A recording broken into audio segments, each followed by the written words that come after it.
Good evening students, मेरा नाम राहुल सोनी है। आज हम क्लास 10th का second lesson acid bases and salts का थर्ड पार्ट स्टार्ट करेंगे। तो हमारी आज की हेडिंग है कि what to all acids and bases have in common. ठीक है, तो हम इसको स्टार्ट करते हैं। What do all acids and bases have in common. तो सारी एसिड्स और बेसिस में क्या चीज़ कॉमन होती है, हम उस चीज़ को एक्चुअल में फाइंड आउट करते हैं। तो देखिए, इन जनरल जितने भी एसिड्स होते हैं, हम बोलते हैं कि सारे एसिड्स की केमिकल रिएक्शंस एक जैसी होती है ना। तो सारी एसिड्स की केमिकल रिएक्शंस एक जैसी हो सकती है। दूसरा, सारी एसिड्स जो है आपके मेटल से रिएक्ट करके, हमने ये देखा है कि एसिड्स जब मेटल से रिएक्ट करते हैं तो वो हाइड्रोजन गैस को रिलीज करते हैं। ठीक है, तो acids when react with metal it gives hydrogen gas. Okay, तो हम इस चीज़ को इन्वेस्टिगेट करते हैं कि सारी एसिड है ना, तो हाइड्रोजन कंटेनिंग कंपाउंड जो है वो सब एसिड होते हैं या नहीं होते। इस चीज़ को हम देखते हैं, क्योंकि एसिड हाइड्रोजन गैस रिलीज कर रहा है, तो हाइड्रोजन कंटेनिंग कंपाउंड जो है वो एसिड की होते हैं या नहीं होते, उस चीज़ को देखते हैं। तो देखिए, यहाँ से स्टार्ट करते हैं। टू इन्वेस्टिगेट, ये हमारी बुक की एक्टिविटी है। To investigate that all hydrogen containing compounds are acids. ठीक है, देखते हैं कि सारी हाइड्रोजन कंटेनिंग कंपाउंड्स एसिड होते हैं। तो हम यहाँ पे 3-4 कंपाउंड्स लेते हैं। तो सबसे पहले हम यहाँ पे कुछ लेते हैं सॉल्यूशन। ठीक है, HCl का। तो HCl लेंगे हम, H2SO4 लेंगे, फिर हम क्या करेंगे, ग्लूकोज लेते हैं C6H6। एक मिनट, ग्लूकोज ही लिख देते हैं इसको, GLUCOSH, ग्लूकोज। फिर हम एल्कोहल लेते हैं। ठीक है, ये देखिए, ग्लूकोज है C6H12O6, एल्कोहल है C2H5OH। अब देखिए, यहाँ HCl में भी हाइड्रोजन है, H2SO4 में भी हाइड्रोजन है, यहाँ पे देखिए ये ग्लूकोज में भी हाइड्रोजन है, और आपका एल्कोहल में भी हाइड्रोजन है। तो हमने यहाँ पे इन सारे कंपाउंड्स को लेके हम ये चेक करेंगे कि ये सारे हाइड्रोजन कंटेनिंग कंपाउंड्स एसिड है या नहीं है। अब इसके लिए हम एक सेटअप करते हैं, जिसमें हम एक 6 वोल्ट की बैटरी लेंगे, एक बल्ब लेंगे, एक वायर लेंगे, और एक एक्चुअल में कंटेनर लेंगे, एक बीकर, जिसके अंदर इसको सॉल्यूशन को हम रख सकते हैं। तो 1 बाय 1 एक्चुअल में हम क्या करते हैं, सॉल्यूशन लेके उसको हम टेस्ट करते हैं। तो देखिए, मैं यहाँ पे एक सर्किट फॉर्म कर रहा हूँ। ये आपकी 6 वोल्ट की बैटरी है। ये आपका स्विच लगा दिया यहाँ पे मैंने, इस वायर से, ये वायर है पूरा, इस वायर से हमने क्या किया, एक बल्ब लगा दिया। ठीक है, ये बल्ब है। अब हमने इस वायर को, ये दोनों एंड जो है वायर के, इसको हमने आयरन नेल से कनेक्ट करके, इसको आपने क्या किया कि एक वुड के ब्लॉक के ऊपर आपने लगा दिया, और इस पूरे सेटअप को क्या किया, एक्चुअल में एक सॉल्यूशन आपने यहाँ पे एक सॉल्यूशन में डाल दिया। यहाँ पे इस कंटेनर के अंदर आपने डिफरेंट सॉल्यूशन डाले हैं। ठीक है, तो आप क्या करेंगे कि 1 बाय 1 जो है आप इनके सॉल्यूशन बना के इसमें डालेंगे और टेस्ट करेंगे। ठीक है, तो हम सबसे पहले स्टार्ट करते हैं HCl से। तो HCl का जब आप सॉल्यूशन डालते हैं, ये मैंने HCl का सॉल्यूशन डाला इसमें, ये आपका HCl है। ठीक है, और जब आप इस स्विच को ऑन करते हैं, की इंसर्ट करके स्विच ऑन करते हैं, तो क्या होगा कि यहाँ पे ये बल्ब जो है वो ग्लो करता है। ठीक है, HCl डालने से बल्ब क्या करेगा, ग्लो करेगा। अब आप क्या करेंगे, इस HCl के सॉल्यूशन को हटा के दूसरा सॉल्यूशन डालेंगे, H2SO4, फिर देखेंगे क्या होता है। H2SO4 डालने से भी बल्ब ग्लो करता है, H2SO4 डालने से भी बल्ब ग्लो करता है। फिर आप क्या करेंगे, ग्लूकोज डालेंगे। ठीक है, ग्लूकोज डालेंगे तो देखेंगे कि यहाँ बल्ब ग्लो नहीं करता, बल्ब ग्लो नहीं करता। आप एल्कोहल डालेंगे, एल्कोहल डालने से भी यहाँ पे बल्ब ग्लो नहीं करता, है ना। तो ऐसा क्यों होता है कि HCl और H2SO4 डालने से बल्ब ग्लो करता है, लेकिन ग्लूकोज और एल्कोहल डालने से बल्ब ग्लो नहीं करता। तो एक्चुअल में ऐसा इसलिए होता है, ऐसा होता है आयन की वजह से, ऐसा होता है आयन की वजह से। कैसे? एक्चुअल में ये जो HCl और H2SO4 है, ये आपके आयंस प्रोड्यूस करते हैं, ठीक है। मतलब अपने एक्चुअल में सॉल्यूशन में ये आयंस प्रोड्यूस करते हैं। तो आयंस प्रोड्यूस करने से क्या होगा, जब आप यहाँ पे करंट फ्लो करते हैं तो ये आयन जो एक्चुअल में कंडक्शन शो करते हैं, ठीक है। कंडक्टिविटी जो होती है वो आयंस की वजह से होती है। तो आपने क्या किया, वायर को इसके अंदर डिप कर दिया सॉल्यूशन में। अब सॉल्यूशन में ये एक्चुअल में जब इलेक्ट्रिसिटी जो आती है तो ये आयन जो है वो एक्चुअल में उसको क्या करते हैं, एक्चुअल में कंडक्शन को मतलब शो करते हैं। तो कंडक्शन जो है वो आयंस की वजह से होता है। तो ये सर्किट कंप्लीट हो जाता है और बल्ब ग्लो हो जाता है। अब देखिए ग्लूकोज और एल्कोहल जो है वो आयन फॉर्म नहीं करते, ठीक है, यानी वो आयनाइज नहीं होते, वो आयन फॉर्म नहीं करते। आयन फॉर्म नहीं करने से क्या होगा, एक्चुअल में यहाँ पे आयन है ही नहीं अवेलेबल, जो क्या करता है, कंडक्शन शो कर सकता है। तो इस तरीके से ये सर्किट जो है कंप्लीट नहीं होता है ना, और ये बल्ब ग्लो नहीं करता। तो देखिए कैसे HCl आयन प्रोड्यूस करता है, HCl एक्वस मीडियम में, ठीक है, मतलब वाटर के साथ आपने इसका मीडियम बना दिया, एक्वस है ना, सॉल्यूशन बना दिया, तो ये H+ और Cl- आयंस में डिसोसिएट हो जाता है। और इस आयंस की वजह से क्या होता है, एक्चुअल में ये बल्ब ग्लो करता है, ठीक है। अब H2SO4 भी आयनाइज होता है। H2SO4 क्या करेगा, आपका H+ और SO4-2 इन आयंस में कन्वर्ट हो जाता है। तो यहाँ पे ये भी आयंस प्रोड्यूस कर रहा है, इसलिए ये भी एक्चुअल में क्या कर रहा है, यहाँ पे आपका आयंस के कंडक्शन, इलेक्ट्रिसिटी का कंडक्शन कर रहा है और ये बल्ब ग्लो हो रहा है। ये दोनों जो है एक्चुअल में इसमें हाइड्रोजन होता है, लेकिन ये आयनाइज नहीं होते। तो आयनाइज नहीं होते तो क्या करते, बल्ब ग्लो नहीं करते। ओके, अब देखिए कि एसिड्स के अंदर क्या कॉमन है और बेसिस के अंदर क्या कॉमन है, हम देखते हैं। ये एसिड है, ये डिसोसिएट होने पर क्या कर रहे हैं, H+ आयन दे रहे हैं, ठीक है। तो सारी एसिड्स जो है वो क्या होते हैं, उसमें H+ आयंस होते हैं, क्लियर। और ये H+ आयन की वजह से एक्चुअल में क्या होता है, वो एसिडिक होते हैं, है ना। तो ये H+ आयन क्या कर रहे हैं, डिसोसिएशन पे H+ आयन देते हैं, तभी वो एसिड होते हैं। ये एक्चुअल में क्या करते हैं, ग्लूकोज और एल्कोहल, इसमें आपका हाइड्रोजन है लेकिन डिसोसिएट नहीं होते, जिसकी वजह से H+ आयन ये जनरेट नहीं करते, इसलिए ये एसिडिक नहीं है। तो ये दोनों एसिडिक नहीं है, ये दोनों एसिडिक है। अब देखिए आप यहाँ पे बेस के बारे में बात करते हैं, ये NaOH जो है वो बेस है। इसको जब आप सॉल्यूशन में डालते हैं, इसका एक्वस सॉल्यूशन बनाते हैं, तो ये Na+ फॉर्म करता है और OH- फॉर्म करता है। अब आप यहाँ पे देखिए कैल्शियम हाइड्रोक्साइड ले लीजिए, ठीक है, ये कैल्शियम हाइड्रोक्साइड का एक्वस सॉल्यूशन है, ये Ca+2 फॉर्म करेगा और आपका OH- फॉर्म करेगा। ये OH को बोलते हैं हाइड्रोक्सिल आयन और इसको बोलते हैं हाइड्रोजन आयन, है ना। तो यहाँ पे ये दोनों बेस है, ये बेस जो है एक्चुअल में क्या कर रहे हैं, आयनाइज होके आपके हाइड्रोक्सिल आयंस देते हैं, हाइड्रोक्सिल आयन देते हैं, है ना।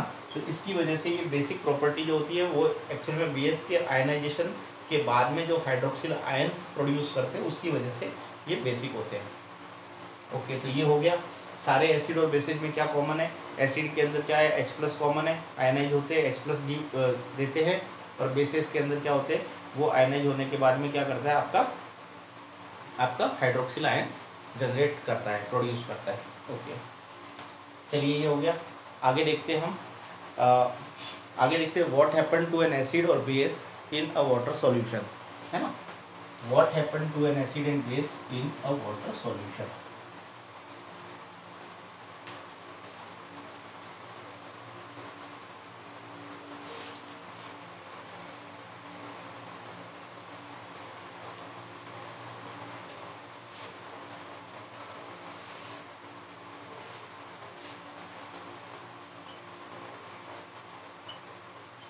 What happens to an acid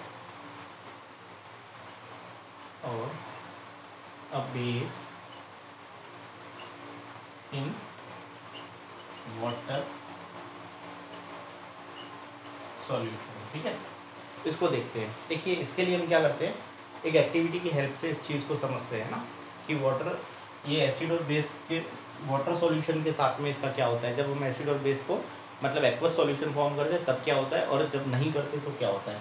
तो हम देखते हैं इसको, चीज़ को देखिए एक एक्टिविटी की हेल्प से समझते हैं। हम क्या करते हैं, टेस्ट ट्यूब लेते हैं, एक टेस्ट ट्यूब लेते हैं।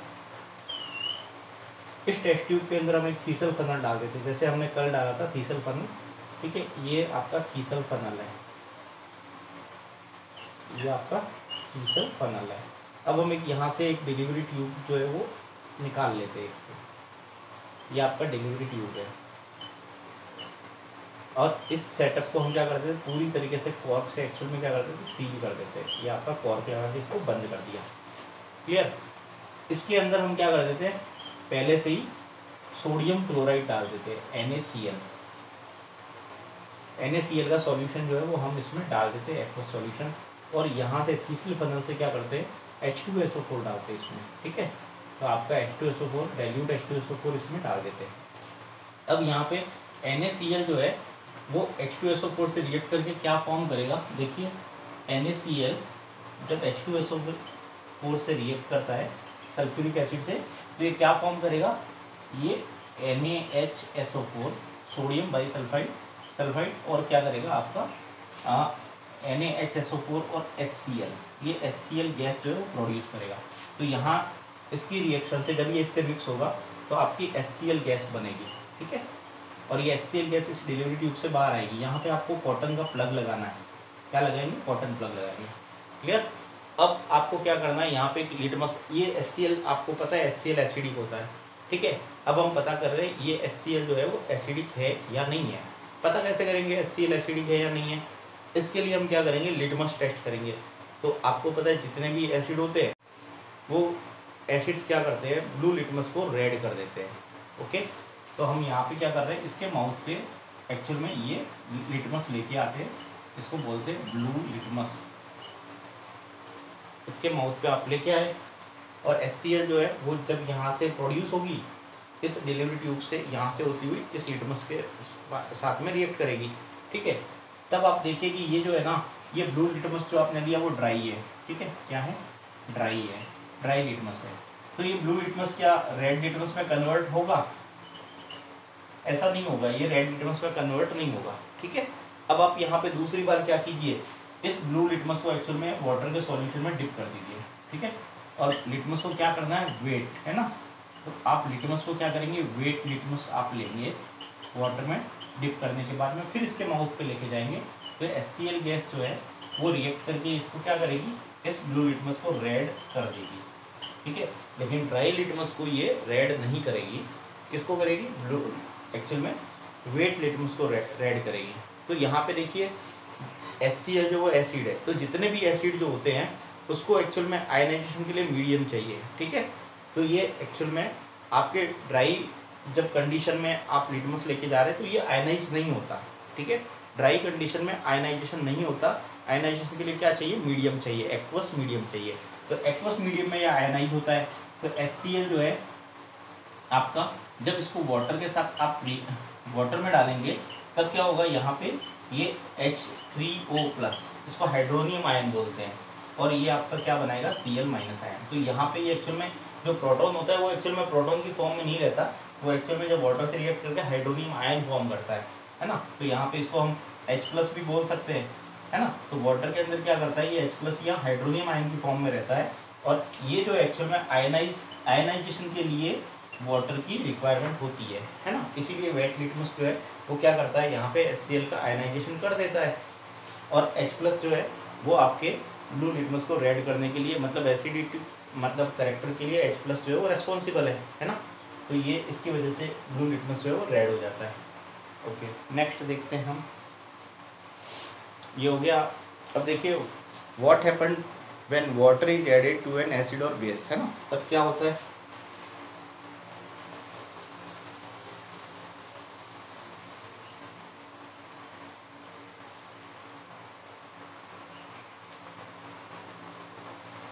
What happened when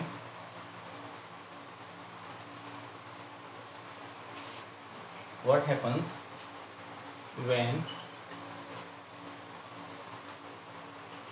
acids or bases added to water। ठीक है, अब आप एसिड और बेस को यदि वाटर में डालेंगे तो क्या होगा, हम देखते हैं। यहाँ पे देखिए, ये मैंने एक कंटेनर लिया,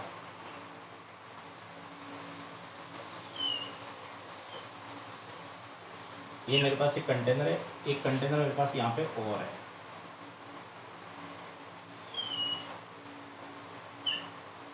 अब इस कंटेनर में मैंने क्या किया है कि एसिड ले लिया, ठीक है। तो यहाँ पे मैंने क्या किया, एसिड लिया H2SO4, ये एसिड लिया। और मैंने यहाँ पे एक टेस्ट ट्यूब के अंदर वाटर ले लिया, ये टेस्ट ट्यूब है, इस टेस्ट ट्यूब में मैंने क्या किया है, ये वाटर लिया है। ओके, इस कंटेनर में मैंने क्या किया है, इस कंटेनर में मैंने वाटर लिया, ठीक है, और टेस्ट ट्यूब के अंदर मैंने आपका एसिड लिया H2SO4। अब देखिए कि यहाँ पे हम एसिड के अंदर वाटर डाल रहे हैं, यहाँ पे हम वाटर में एसिड डाल रहे हैं, तो क्या फ़र्क है, कोई फ़र्क है क्या इसमें? दोनों एक जैसा ही है ना? नहीं, इस दोनों में फ़र्क है कौन सा मेथड जो है वो करेक्ट है और कौन सा रॉन्ग है। ये मेथड जो है एसिड के अंदर वाटर की पोरिंग, ये बिल्कुल रॉन्ग मेथड है, ठीक है। ऐसा हम लैब में नहीं करना है हमको, है ना। राइट मेथड कौन सा है, एसिड को वाटर के अंदर पोर करना है, क्लियर, एसिड को वाटर में पोर करना है, ये राइट मेथड है। तो देखिए ये हम क्या कर रहे हैं, डेल्यूशन कर रहे हैं। डेल्यूशन, एसिड को वाटर में डाल के डेल्यूशन करते हैं, एसिड को वाटर में डाल के डेल्यूशन करते हैं एसिड का, न कि वाटर को एसिड में डाल के। ऐसा नहीं करना है। ऐसा करने से क्या होगा, एक्चुअल में जब आप एसिड में वाटर डालेंगे तो ये रिएक्शन जो है हाईली एक्सोथर्मिक होती है ना। तो ये एक्चुअल में रिएक्शन कैसी होती है, हाईली एक्सोथर्मिक।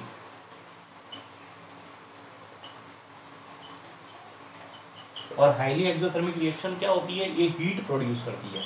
ये क्या करेगी आपकी, जैसे ही आप एसिड के अंदर वाटर डालेंगे तो एक्सेसिव हीट प्रोड्यूस करेगी। एक्सेस हीट प्रोड्यूस करने से क्या होगा, ये आपका जो एसिड है वो एक्चुअल में आपके फेस पे स्प्लैश आउट हो जाएगा, मतलब वहाँ पे आपके फेस के ऊपर मतलब एसिड के छींटे आ जाएंगे, ठीक है, जिसकी वजह से आपका फेस जो है वो जल जाएगा। दूसरा है कि इस एक्सेस हीट की वजह से, एक्सेस हीट के प्रोडक्शन की वजह से ये जो बीकर होता है वो भी ब्रेक हो जाएगा, ठीक है। तो यहाँ पे एक्चुअल में ये एक्सीडेंट जो है वो कॉज हो सकता है, इसलिए हमको ऐसा नहीं करना है। हम क्या करेंगे, स्लोली जो है वो एक्चुअल में क्या करेंगे, मतलब स्लोली, है ना। आप क्या करेंगे, H2SO4 को वाटर में डालेंगे, क्लियर, और स्टीयर भी करेंगे उसको, है ना। जिससे क्या होगा, जो हीट जनरेट होगी वो क्या होगी, डेसिपिएट हो जाएगी, है ना, इक्वल वो डेसिपिएट हो जाएगी, एक जगह पे इकट्ठा नहीं होगी। और देखिए ये रिएक्शन भी एक्सोथर्मिक रिएक्शन है, ठीक है। यहाँ पे क्योंकि एसिड भी आप क्या कर रहे हैं, वाटर में डाल रहे हैं, एक्सोथर्मिक रिएक्शन है। आप जब इसके कंटेनर को हाथ लगाएंगे तो ये कंटेनर गर्म हो जाएगा, ओके। तो हमने इस चीज़ को समझा कि हमको कैसे एक्चुअल में आपको वाटर को एसिड में ऐड करना है या एसिड को वाटर में ऐड करना है। अब नेक्स्ट देखते हैं हम हाउ स्ट्रॉन्ग एन एसिड और बेस सॉल्यूशन। तो एसिड और बेस सॉल्यूशन जो है वो कैसे, उसका मतलब स्ट्रेंथ कैसी होती है, हम उसको देखते हैं।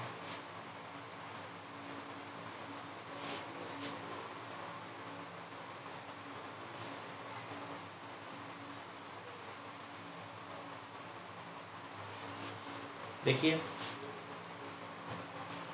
हाउ स्ट्रॉन्ग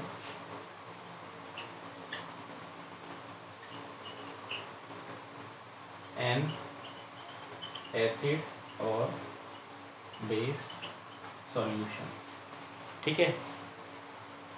तो देखिए एसिड और बेस सॉल्यूशन जो है वो कितना स्ट्रॉन्ग होता है, कैसे होता है, उसको हम समझते हैं ना।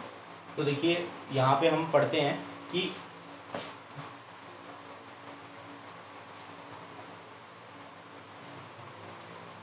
यहाँ पे हम समझते हैं कि एसिड और बेस सॉल्यूशन मतलब कितना स्ट्रॉन्ग होता है, कैसे होता है, उसको हम समझते हैं। तो देखिए आप प्योर वाटर की बात करते हैं ना, ये क्या है अपना प्योर वाटर। तो ये प्योर वाटर जो होता है वो एक्चुअल में न्यूट्रल होता है। कैसा होता है, न्यूट्रल होता है। प्योर वाटर न्यूट्रल होता है। तो यहाँ पे क्या होता है प्योर वाटर में, आपको पता है एसिड के लिए एक्चुअल में H+ आयन रेस्पॉन्सिबल होते हैं और बेस के लिए क्या होता है आपको हाइड्रोक्सिल आयन रेस्पॉन्सिबल होते हैं, ये हमको पता है। अब न्यूट्रल सॉल्यूशन जब होता है तो H+ आयन की कॉन्सेंट्रेशन जो होती है वो OH आयन की कॉन्सेंट्रेशन के इक्वल हो जाती है, ठीक है। तभी सॉल्यूशन क्या होता है, न्यूट्रल होता है, तभी सॉल्यूशन न्यूट्रल होता है, ठीक है। H+ आयन की कॉन्सेंट्रेशन OH आयन की कॉन्सेंट्रेशन के इक्वल हो जाती है, सॉल्यूशन न्यूट्रल होता है। अब देखिए एक एसिडिक सॉल्यूशन है, वो एसिडिक सॉल्यूशन में क्या होगा, H+ आयन जो है OH आयन से ज़्यादा होंगे। ये H+ आयन एसिडिक सॉल्यूशन में OH आयन से ज़्यादा होंगे। बेसिक मीडियम में क्या होगा, एक बेसिक सॉल्यूशन है उसमें क्या होगा, H प्लस आयन जो है वो OH आयन से कम होंगे, मतलब आपको हाइड्रोक्सिल आयन जो है वो आपको हाइड्रोजन आयन से ज़्यादा होंगे बेसिक सॉल्यूशन में। अब हम यहाँ पे क्या करते हैं, इसके लिए हम पढ़ते हैं पीएच स्केल, एक होती है पीएच स्केल, क्लियर। तो पीएच स्केल के बारे में पढ़ते हैं। तो देखिए मतलब आपको इससे पता चलेगा कि कितना एसिड और बेस कितना स्ट्रॉन्ग है, वो पीएच स्केल से पता चलेगा। तो पीएच स्केल का मीनिंग क्या होता है, पी का मतलब होता है पोटेंस, और पोटेंस का मीनिंग इन जर्मन जो है, जर्मनी में पोटेंस को बोलते हैं पावर, है ना। तो हम ये एक्चुअल में जर्मन वर्ड है पोटेंस, इसको बोलते हैं पावर। और एच का मीनिंग होता है concentration of hydrogen ions, hydrogen ion की कॉन्सेंट्रेशन का कितना पावर है उसको हम पीएच स्केल से फाइंड आउट करते हैं। तो ये पीएच स्केल एक नॉर्मल जो है एक्चुअल में स्केल होती है, ठीक है। नॉर्मल स्केल में एक्चुअल में क्या होता है, आपका नंबर स्केल होती है जो 0 से 14 नंबर तक शो करती है। इसकी रेंज है 0 से 14, ये नंबर शो करती है। तो अब 0 जो होता है वो एक्चुअल में आपका एक्सट्रीमली एसिडिक होता है, एक्सट्रीमली एसिडिक होता है। और आपका 14 नंबर जो है वो एक्सट्रीमली बेसिक होता है, ठीक है। और इन दोनों के जस्ट हाफ बीच में 0 से 14 के बीच का जो डिजिट है वो है 7। तो ये 7 जो है वो एक्चुअल में क्या होता है, न्यूट्रल शो करता है, क्लियर। अब मैं इसको आपको पीएच स्केल बना के आपको एक्सप्लेन करता हूँ मैं। तो देखिए पीएच स्केल बना देते हैं।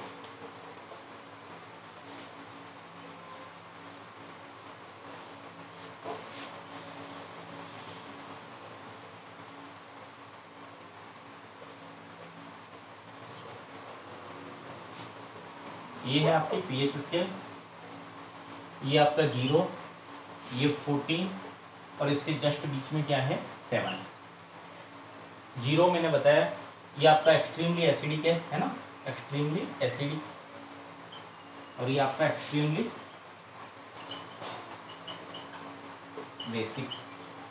कोई भी बेसिक सॉल्यूशन 14 से ज़्यादा का मतलब स्ट्रेंथ नहीं रखता, ठीक है,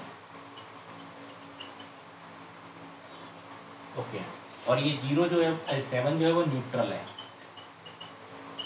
क्लियर। तो देखिए यहाँ पे 7 पे क्या होता है आपका, मैंने आपको बताया न्यूट्रल सॉल्यूशन के लिए H प्लस की कॉन्सेंट्रेशन OH की इक्वल होती है, तब न्यूट्रल हो जाता है ना। अब हम जब लेफ्ट से राइट की तरफ चलते हैं, ठीक है, ये मतलब राइट से लेफ्ट की तरफ चलते हैं 7 से 0 की तरफ, तब क्या होगा आपका H प्लस आयन की कॉन्सेंट्रेशन इंक्रीज होगी। क्या होगा, तो यहाँ पे मान लीजिए ये जो है बीच में, एकदम बीच में, यहाँ पे H प्लस जो है वो आपका OH आयंस के इक्वल है, क्लियर। अब हम जा रहे हैं राइट से लेफ्ट की तरफ, तब क्या होगा, यहाँ पे H प्लस आयन की कॉन्सेंट्रेशन बढ़ेगी और OH आयन की कॉन्सेंट्रेशन कम होगी, सॉल्यूशन की पीएच जो है आपकी कम होगी। तो देखिए इस तरफ जा रहे हैं हम, तो ये आपका इस तरीके से आप शो करेंगे। ये आपका हो गया, ये H प्लस आयन है, ठीक है। तो यहाँ पे देखिए ये H प्लस आयन की कॉन्सेंट्रेशन इंक्रीज होती जा रही है, क्लियर। ये H प्लस आयन की कॉन्सेंट्रेशन क्या हो रही है, इंक्रीज होती जा रही है इस तरफ जाने पे, ओके। अब देखिए आप यहाँ से लेफ्ट से राइट की तरफ चलिए, 7 से 14 की तरफ चलेंगे, तब क्या होगा, आपका H प्लस आयन की कॉन्सेंट्रेशन कम होती जाएगी और आपका हाइड्रोक्सिल आयन की कॉन्सेंट्रेशन बढ़ती जाएगी, ठीक है। तो यहाँ हाइड्रोक्सिल आयन ज़्यादा होंगे तो पीएच की वैल्यू जो है वो क्या होगी, बढ़ती जाएगी, ठीक है। पीएच जो है 7 से 14 बढ़ रही है और इधर 7 से 0 पीएच कम हो रही है। तो आप देखिए यहाँ से आप इस तरफ से ऐसे जाएंगे तो ये आपके हाइड्रोजन आयन की कॉन्सेंट्रेशन है, ये हाइड्रोजन आयन की कॉन्सेंट्रेशन जो है वो कम होती जा रही है। ये नीचे जो है वो हाइड्रोक्सिल आयन की कॉन्सेंट्रेशन है, ये देखिए नीचे हाइड्रोक्सिल आयन की कॉन्सेंट्रेशन बढ़ती जा रही है, इधर हाइड्रोक्सिल आयन की कॉन्सेंट्रेशन कम होती जा रही है, ठीक है, क्योंकि हाइड्रोजन आयन की कॉन्सेंट्रेशन जो है वो बढ़ती जा रही है। तो देखिए यहाँ पे मैंने ये शेड किया है, ये आपको हाइड्रोजन आयन की कॉन्सेंट्रेशन को शो करता है। यहाँ पे आने पे जो है ना एक्सट्रीम, यहाँ पे 14 पे, यहाँ पे H प्लस आयन की कॉन्सेंट्रेशन कितनी हो जाएगी, 0 हो जाएगी, ठीक है, क्योंकि यहाँ पे केवल 14 पे क्या होगा, आपके हाइड्रोक्सिल आयन होंगे, क्लियर। तो ये आपके पीएच स्केल है। तो यहाँ पे हम इसको समझते हैं, देखिए H प्लस जब OH आयन के इक्वल होता है, ठीक है, तो पीएच क्या होती है सॉल्यूशन की, 7 होती है, ठीक है। पीएच कितनी होती है, 7 होती है। तो H प्लस आयन कितने होते हैं, यहाँ पे H प्लस आयन होता है 10⁻⁻7 और आपके हाइड्रोक्सिल आयन कितने होते हैं यहाँ पे 10⁻⁻7, इक्वल नंबर में आपकी H प्लस और हाइड्रोक्सिल आयन होते हैं। यहाँ पे एसिडिक मीडियम में क्या होगा, आपका पीएच कितनी होगी, आपकी 7 से कम होगी। ठीक है, 0 से 7 के बीच में होती है, तो 7 से कम होती है एसिडिक मीडियम में, तो H प्लस आयन की कॉन्सेंट्रेशन जो है वो आपकी 10⁻⁻7 से ज़्यादा होगी। ठीक है, H प्लस आयन की कॉन्सेंट्रेशन 10⁻⁻7 से ज़्यादा होगी।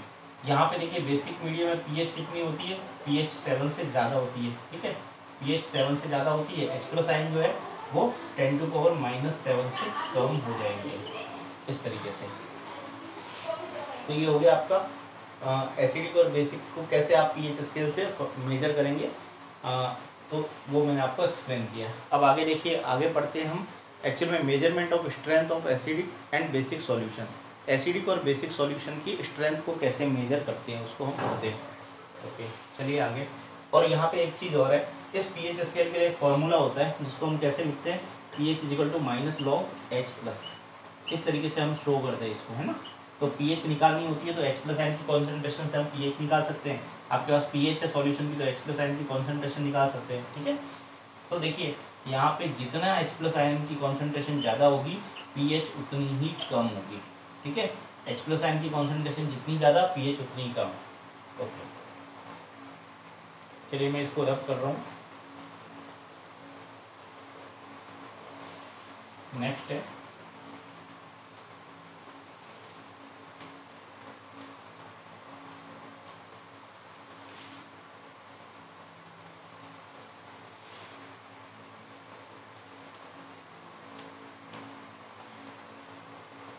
देखिए, नेक्स्ट है measurement of the strength of acidic and basic solution.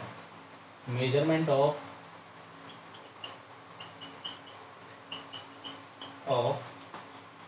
Strength of acidic and basic solution. हम क्या कर रहे हैं, यहाँ स्ट्रेंथ के बारे में बात कर रहे हैं, एसिडिक और बेसिक सॉल्यूशन की स्ट्रेंथ के बारे में बात कर रहे हैं। तो हम स्ट्रेंथ कैसे फाइंड आउट करते हैं, यूज़ करते हैं हम यूनिवर्सल इंडिकेटर का। ठीक है, तो यहाँ पे क्या करते हैं, यूनिवर्सल इंडिकेटर,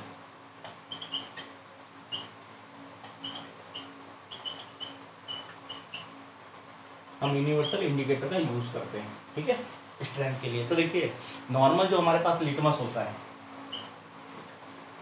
अब यूनिवर्सल इंडिकेटर की ज़रूरत कहाँ आई, देखिए ये लिटमस होता है ना, ये क्या करता है लिटमस, ये लिटमस बताता है कि कोई सॉल्यूशन जो है वो एसिडिक है या बेसिक है, इसके बारे में बताता है लिटमस। ठीक है, तो एसिडिक सॉल्यूशन क्या करेंगे, ये आपके ब्लू लिटमस को रेड कर देते हैं, बेसिक सॉल्यूशन क्या करते हैं, आपके रेड लिटमस को ब्लू कर देते हैं। ठीक है, ये करते हैं। अब देखिए, लेकिन अब मैंने आपको यहाँ पे दो सॉल्यूशन दिए, एक तो आपको H2SO4 दे दिया और दूसरा मैंने आपको विनेगर दे दिया, ये दोनों दे दिया। अब आप जब लिटमस का यूज़ करेंगे तो ये H2SO4 क्या करेगा, लिटमस को, ब्लू लिटमस को रेड कर देगा। ठीक है, ब्लू लिटमस को रेड कर देगा, इसको इस तरीके से लिखेंगे, ये ब्लू लिटमस को क्या कर देगा, रेड कर देगा। विनेगर क्या करेगा, ये भी आपका ब्लू लिटमस को रेड कर देगा।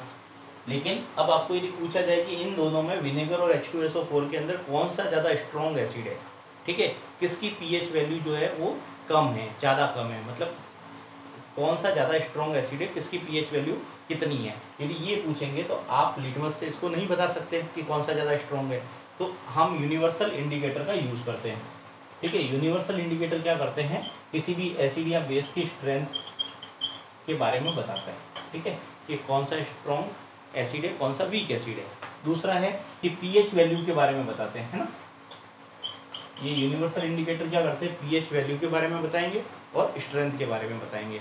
तो मैं आपको यहाँ पे यूनिवर्सल इंडिकेटर की रेंज और उसकी स्ट्रेंथ आपको एक्सप्लेन करता हूँ। देखिए ये कैसे करते हैं, एक्चुअल में स्ट्रेंथ जो है वो कैसे शो करते हैं कि different concentration of H plus ion, H plus ion की जो डिफरेंट कॉन्सेंट्रेशन पे ये क्या करते हैं, एक्चुअल में डिफरेंट कलर देते हैं, डिफरेंट कलर देते हैं। यूनिवर्सल इंडिकेटर क्या करते हैं, H प्लस आयन की डिफरेंट कॉन्सेंट्रेशन पर डिफरेंट कलर शो करते हैं, जिससे पता चलता है कि उसकी स्ट्रेंथ कितनी है। चलिए स्टार्ट करते हैं, अब इसको यूनिवर्सल इंडिकेटर को पढ़ते हैं।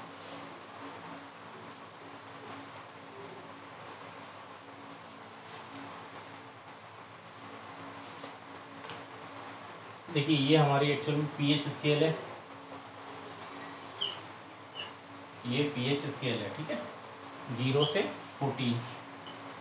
फिर ये 7 जो है बीच में, जस्ट बीच में ये 7 है, ये न्यूट्रल होता है ना। अब हम इसको एक्चुअल में छोटे छोटे ब्लॉक में बांट देते हैं, है ना। तो यहाँ पे हम इसको 0 to 3, 3 to 5, 5 to 7, 7 to 9, 9 to 12 और 12 to 14, इनमें एक्चुअल में हमने ब्लॉक में बांट दिया। अब हम ये जो 0 से 3 है, 0 तो एक्सट्रीमली एसिडिक है, ठीक है, एक्सट्रीमली एसिडिक है, और ये जो है 14 वो एक्सट्रीमली बेसिक है। 7 जो है मैंने आपको बताया था, 7 क्या है आपका, न्यूट्रल है। और 0 से 3 के बीच है ना, ये आपके यहाँ पे ये स्ट्रॉन्ग एसिड होता है। कितने होते हैं, कैसे होते हैं, स्ट्रॉन्ग एसिड। 3 से 5 जो होते हैं वो मॉडरेटली स्ट्रॉन्ग होते हैं। एसिड कैसे होते हैं, मॉडरेटली स्ट्रॉन्ग।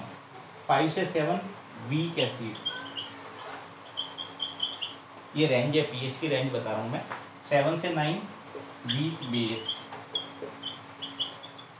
9 से 12 मॉडरेटली स्ट्रॉन्ग, 12 से 14 स्ट्रॉन्ग।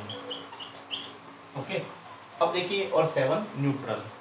ओके, अब हम यहाँ पे देखिए, ये मैंने आपको ये सारी जो है ना एक्चुअल में एक रेंज बता दी, 0 से 3, 3 to 5, ये आपको रेंज बता दी कि किस रेंज में कौन सा एसिड आता है ना। तो अब यहाँ पे हम यहाँ पे कलर जो है वो डिफरेंट डिफरेंट कलर शो करते हैं इसके लिए। तो हम यूज़ करते हैं एक्चुअल में जो आपका विबज्योर होता है, उस विबज्योर का कलर को देखिए याद करने का तरीका क्या है। इस विबज्योर का मतलब आपका उल्टा पैटर्न यहाँ यूज़ करते हैं, ठीक है। जैसे विबज्योर जो है इस तरीके से चलता है, VIBGYOR। हम यहाँ पे स्टार्ट करते हैं रेड से, है ना। तो ये जो है एक्चुअल में रेड, ऑरेंज, येलो और ये ग्रीन, है ना। ग्रीन कौन सा, न्यूट्रल, और फिर ब्लू, फिर इंडिगो और फिर वॉयलेट। तो देखिए 0 से 3 इसमें जितने भी एसिड्स आएंगे वो सारे स्ट्रॉन्ग एसिड्स होंगे, और वो स्ट्रॉन्ग एसिड जो है 0 से 3 रेंज के अंदर रेड कलर शो करेंगे, क्लियर। 3 से 5 के बीच में मॉडरेटली स्ट्रॉन्ग एसिड आएंगे, वो ऑरेंज कलर शो करेंगे। 5 to 6.9, कितना, 7 तो आपका न्यूट्रल हो जाता है, 5 to 6.9 येलो कलर शो करेंगे एसिड। अब 7 पे एक्चुअल में शार्प जो है वो पॉइंट है, उस पर क्या करेंगे, ग्रीन कलर शो करेगा, ठीक है, न्यूट्रल पे ग्रीन कलर। अब देखिए फिर आपका 7.1 से 9, 7.1 to 9 ब्लू कलर शो करेगा, 9 to 12 इंडिगो और 12 to 14 वॉयलेट कलर शो करेगा। तो इस तरीके से आप पीएच पेपर के ये डिफरेंट डिफरेंट जो है मतलब आप मतलब एसिड की जो स्ट्रेंथ है, बेस की जो स्ट्रेंथ है, तो वो डिफरेंट डिफरेंट स्ट्रेंथ के एसिड और बेसिस डिफरेंट डिफरेंट कलर देते हैं। तो ये यूनिवर्सल इंडिकेटर हो गया। अब हम पढ़ते हैं कि एक्चुअल में importance of pH in everyday life. Everyday life में पीएच का क्या इंपॉर्टेंस है उसको देखते हैं। Okay,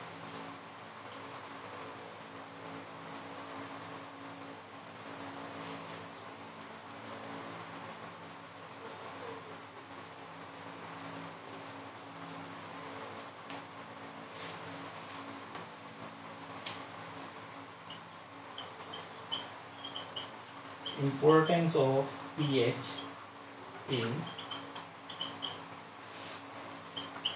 everyday life। देखिए सबसे पहले हम पीएच की इम्पोर्टेंस देखते हैं कि जितने भी प्लांट्स और एनिमल्स होते हैं वो सब पीएच सेंसिटिव होते हैं, ठीक है। तो आप इसको लिख सकते हैं, are plants and animals pH sensitive, है ना। तो एनिमल्स एंड प्लांट्स मतलब उस एनिमल्स और प्लांट्स पे पीएच की वैल्यू का क्या इफेक्ट पड़ता है, are pH sensitive. All animals and plants are pH sensitive. Actual में जितने भी ऑर्गेनिज्म होते हैं लिविंग ऑर्गेनिज्म, वो एक पीएच की सर्टेन रेंज के अंदर सर्वाइव करते हैं। तो पीएच की रेंज जो है वो 7 से 7.8, इस रेंज के बीच में सारे ऑर्गेनिज्म सर्वाइव करते हैं। पीएच इससे कम या ज़्यादा होने पर ऑर्गेनिज्म के लिए एक्चुअल में क्या होता है, सर्वाइवल की डिफिकल्टी प्रोड्यूस हो जाती है। हमारी बॉडी की भी जितने भी फ्लूइड्स है उनकी पीएच जो है वो फिक्स है। यदि पीएच ऊपर नीचे होती है तो हमारे ब्लड और हमारे जो फ्लूइड्स है उसमें बफर होते हैं, तो बफर क्या करते हैं, पीएच को एक्चुअल में मेंटेन कर देते हैं। लेकिन यदि वो एक्चुअल में बियॉन्ड द मेंटेन है ना, जो बफर की लिमिट से एक्चुअल में जब एक्सीड कर जाएगा या लो हो जाएगा, तो वो एक्चुअल में बफर जो है वो भी पीएच को मेंटेन नहीं कर सकते, तो एक्चुअल में वो लाइफ थ्रेटनिंग कंडीशन हो जाती है। तो पीएच की एक नैरो रेंज के अंदर सारे ऑर्गेनिज्म सर्वाइव करते हैं। क्लियर। अब देखिए आपका जो रैन होता है ना, रैन में यदि रैन की पीएच जो है वो आपकी 5.5 से, रैन की पीएच जो है वो 5.5 से कम हो जाती है, तो उस रैन को हम क्या बोलते हैं, एसिड रैन बोलते हैं। ठीक है, ये एसिड रैन जो है वो जब रिवर में मिलती है, रिवर में मिलती है, तो रिवर के अंदर एक्चुअल में जो एक्वेटिक जो वाटर होता है उसकी पीएच को क्या कर देता है, ये एसिड रैन, मतलब एसिड मिक्स हो रहा है, पीएच कम हो जाती है उस एसिड, मतलब उस वाटर की पीएच कम होने से जितने भी ऑर्गेनिज्म होते हैं उनके सर्वाइवल के लिए डिफिकल्टी प्रोड्यूस हो जाती है। क्लियर। तो इस तरीके से देखिए पीएच कम होने से क्या होता है। नेक्स्ट देखेंगे कि देखिए सॉइल की पीएच, आपको यदि कोई सॉइल है, सॉइल की पीएच कैसे फाइंड आउट करेंगे, एक्चुअल में सॉइल की पीएच फाइंड आउट करना बहुत ज़रूरी होता है प्लांट को ग्रो करवाने से पहले, है ना, क्योंकि प्लांट ज़्यादा एसिडिक या ज़्यादा बेसिक सॉइल के अंदर ग्रो नहीं करती है ना। तो प्लांट के लिए भी एक्चुअल में क्या होता है कि एक पीएच की एक नैरो रेंज के अंदर वो ग्रो करते हैं। तो हम पहले सॉइल की मतलब एसिडिटी बेसिसिटी चेक करते हैं कि सॉइल कैसी है। तो हम सॉइल की एसिडिक या बेसिक नेचर को कैसे चेक करेंगे, एक टेस्ट ट्यूब लेंगे, बहुत ही ईजी है मेथड। एक टेस्ट ट्यूब लेंगे, उसमें क्या करेंगे 5 और 10 ml वाटर ले लेंगे, 1 ग्राम हम उसमें सॉइल डाल देंगे, कितना 1 ग्राम सॉइल डाल देंगे। और आप क्या करेंगे, यहाँ पे क्या लिया था आपने, वाटर लिया था टेस्ट ट्यूब में, फिर हमने क्या किया था, जिस आपको फील्ड की सॉइल की एसिडिक या बेसिक नेचर पता करना है, तो आप क्या करेंगे 1 ग्राम सॉइल लेके उसमें डिजोल्व कर देंगे। फिर आप लेंगे यूनिवर्सल इंडिकेटर, ये यूनिवर्सल इंडिकेटर जो है उसमें डिप करेंगे, फिर कलर से चेक करेंगे कि ये सॉइल कैसी है, एसिडिक है, बेसिक है, इसमें कितना मतलब इसकी स्ट्रेंथ कैसी है, वो सब आपको यूनिवर्सल इंडिकेटर से पता चल जाएगी। नेक्स्ट देखते हैं,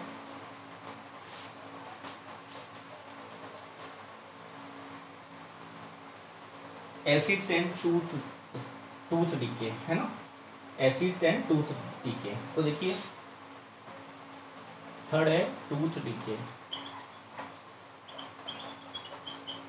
देखिए टूथ जो होता है अपना, ये इस तरीके से होता है अपना, टीथ है ना, ये होता है, ये नर्व होती है ना। तो ये टूथ के जो ऊपर जो ये एक्चुअल में जो कोटिंग होती है टूथ पे, इनेमल होता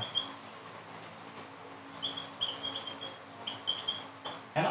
तो ये इनेमल जो होता है टूथ के ऊपर एक्चुअल में कवरिंग होती है, हार्डेस्ट नेचुरल सब्सटेंस होता है।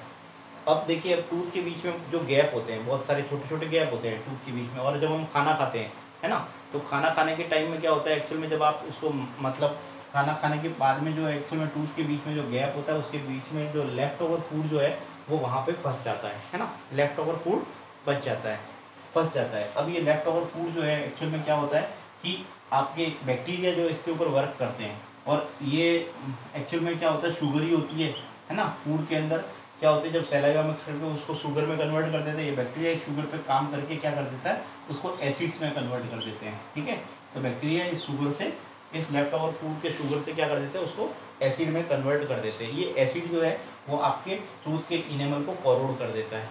ठीक है, इससे टूथ डीके स्टार्ट हो जाता है। और जब ये डीके होने लगता है और आप उसको यदि केयर नहीं करते हो फिर भी टूथ की, तो ये बैक्टीरिया जो होते हैं वो एक्चुअल में उस गैप के अंदर घुस जाते हैं और अंदर आपके नर्व के अंदर तक पहुंच जाते हैं। ठीक है, जिससे क्या होगा, आपके नर्व के अंदर आपको एक्चुअल में बहुत सारी मतलब सेंसिटिविटी की प्रॉब्लम स्टार्ट हो जाएगी, है ना, टूथ बहुत ज़्यादा आपका पेन करने लगेगा। तो इसको फिर फाइनली क्या करना पड़ता है, आपको रिमूव करना पड़ता है। ठीक है, तो देखिए अब क्या होता है कि हमारी जो सैलाइवा होती है, ये सैलाइवा जो है बेसिक होती है। ठीक है, ये एल्केलाई होती है सैलाइवा। ये क्या करती है, इस एसिड को एक्चुअली में पार्शियली न्यूट्रलाइज कर देती है, कंप्लीटली नहीं करती, पार्शियली न्यूट्रलाइज कर देती है। क्लियर। और दूसरी बात है कि जब आप टूथपेस्ट यूज़ करते हैं, तो जितने भी टूथपेस्ट होते हैं ना, टूथपेस्ट, वो टूथपेस्ट के अंदर एक्चुअल में बेसिक सॉल्यूशन होता है टूथपेस्ट, वो बेसिक सॉल्यूशन जो है वो क्या करते हैं, आपको एसिड को न्यूट्रलाइज कर देते हैं। क्लियर। और फिर आपकी मतलब जो माउथ की पीएच है उसको मेंटेन रखते हैं, मतलब न्यूट्रल पीएच मेंटेन रखते हैं, जिससे क्या होता है कि बैक्टीरिया ग्रो नहीं कर पाते। ओके, नेक्स्ट देखते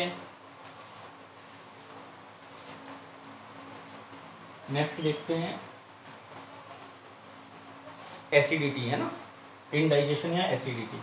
तो इंडाइजेशन क्या होता है, आपको पता है, आपके स्टोमक के अंदर, ये आपका स्टोमक है, ठीक है। स्टोमक के अंदर क्या होता है, HCl होता है ना, हाइड्रोक्लोरिक एसिड होता है। ये हाइड्रोक्लोरिक एसिड क्या करता है, बैक्टीरिया को किल करता है। हाइड्रोक्लोरिक एसिड जो है स्टोमक के अंदर होता है, ये क्या करता है, बैक्टीरिया को किल करता है और मीडियम को क्या करता है, एसिडिक मीडियम बनाता है, फूड को एसिडिक मीडियम प्रोवाइड करता है।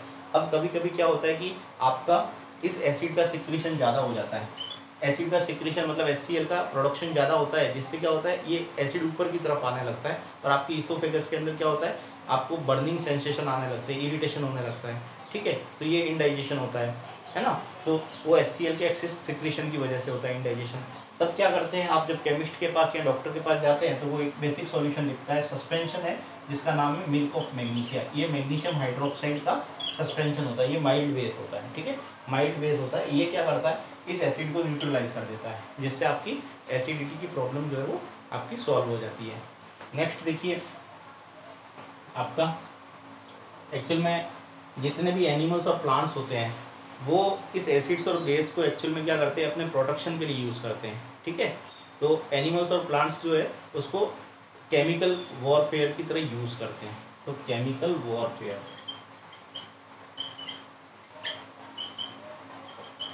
ठीक है। तो एनिमल्स और प्लांट्स क्या करते हैं, जैसे आप देखिए, जैसे हनी बी है ना, हनी बी, ये हनी बी क्या करती है, जब स्टिंग करती है, आपकी बॉडी पे स्टिंग करती है हनी बी, तो क्या होता है कि वहाँ पे आपकी लोकल जगह पे पेन होने लगता है जहाँ स्टिंग करती है, और वहाँ पे स्वेलिंग हो जाती है और रेडनेस हो जाता है ना वहाँ पे, और बहुत ज़्यादा वहाँ पे आपको क्या होता है, पेन होने लगता है। तो ये हनी बी क्या करती है, एक एसिड सिक्रीट करती है आपकी स्किन में, वो एसिड ये सब कॉज करता है, ठीक है। ये इरिटेशन, पेन, स्वेलिंग, इन्फ्लामेशन, ये सब क्या करता है, इस एसिड की वजह से आपका होता है। तो अब क्या करते हैं हम, इसको एक्चुअल में कुछ हद तक मिनिमाइज कर सकते हैं इस प्रॉब्लम को। तो हम क्या करते हैं, बेसिक सॉल्यूशन को रब कर देते हैं उस लोकल जगह पे। तो क्या करता है, बेसिक सॉल्यूशन क्या है, जैसे सोडियम बाइकार्बोनेट, ये सोडियम बाइकार्बोनेट जो है वो आप क्या करते हैं, रब करने से इस एसिड को ये न्यूट्रलाइज कर देता है, ठीक है। अब एक होता है वास्प, ये वास्प जो होता है वो एक्चुअली में क्या करता है, ये बेसिक सॉल्यूशन सिक्रीट करता है, ठीक है। ये स्टिंग करता है, तो वास्प स्टिंग करेगा तो बेसिक सॉल्यूशन इंजेक्ट करेगा। तो इस बेस को आपको न्यूट्रलाइज करने के लिए क्या करना पड़ेगा, एसिड सॉल्यूशन अप्लाई करना पड़ेगा। तो आप यहाँ पे एक्चुअल में विनेगर अप्लाई कर सकते हैं, ठीक है। तो ये विनेगर जो है इस वास्प के काटने पर जो बेस जो उसने इंजेक्ट किया है उसको न्यूट्रलाइज कर देता है। एक अपने पास मतलब नीटल की लीव्स होती है, नीटल की लीव्स के अंदर जो एक्चुअल में स्टिंग हेयर्स होते हैं वो एक्चुअल में मिथेनोइक एसिड सिक्रीट करते हैं, और उस नीटल लीव्स को हम एक्चुअल में मिथेनोइक एसिड है तो बेसिक सॉल्यूशन जो है वो रब करने से आपका जो अप्लाई करने से वो न्यूट्रलाइज हो जाता है। आप तो आज के लिए इतना ही, थैंक यू।